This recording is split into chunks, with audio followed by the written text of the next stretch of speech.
రంగారెడ్డిలో mega DMart mall ఒక దుర్మార్గానికి పాల్పడింది. ఇది మెగా డీమార్ట్ మాల్. రంగారెడ్డి జిల్లా ఇబ్రహీంపట్నంలో ఉంది ఈ మెగా డీమార్ట్ మాల్.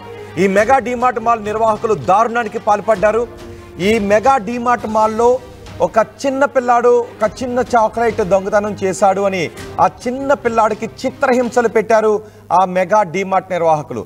ఆ పిల్లాడిని చేతులు కట్టేసి చొక్కా విప్పేసి కింద సెల్లార్లోకి తీసుకువెళ్ళి చిత్రహింసలు పెట్టిన ఘటన ఈ మెగా డీమార్ట్లో చోటు చేసుకుంది. ఇప్పుడు మీరు ఆర్టీవీ స్క్రీన్ పైన చూస్తున్నారు. ఇది మెగా డీమార్ట్ ఇబ్రహీంపట్నంలో ఉంది. మధ్యాహ్నం 12 గంటల నుంచి రాత్రి 8 గంటల వరకు ఆ బాలుడిని నిర్బంధించారు. బాలుడిపై దాడి చేశారు. అండర్ గ్రౌండ్లోకి తీసుకువెళ్ళి గోదాములోకి తీసుకువెళ్ళి అక్కడ సిబ్బంది ఆ బాలుడిని చితక్కొట్టారు. మెగా డీమార్ట్ నిర్వాహకులపై స్థానికులు ఆగ్రహాన్ని వ్యక్తం చేస్తున్నారు. ఆ మెగా డీమార్ట్ సూపర్ మార్కెట్ ముందు ప్రజలు ఆందోళనకు దిగారు. ఈ విషయం తెలుసుకొని బాలుడిని రక్షించి వైద్య పరీక్షలకు కూడా పంపించారు పోలీసులు.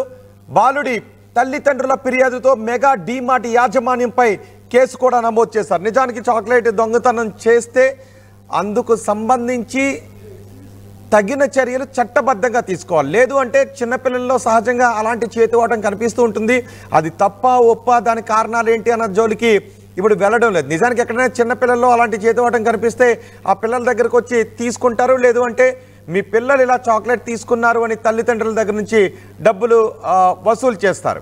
కానీ ఇక్కడ మాత్రం ఒక చాక్లెట్ దొంగతనం చేశాడు అని ఆ పిల్లాన్ని తీసుకుని వెళ్ళి సెల్లార్లో బంధించి చితక్కొట్టిన ఘటన ఇబ్రహీంపట్నంలో చోటు చేసుకుంది. మెగా డీమార్ట్ నిర్వాహకులు ఈ దారుణ దుశ్చర్యకు పాల్పడ్డారు.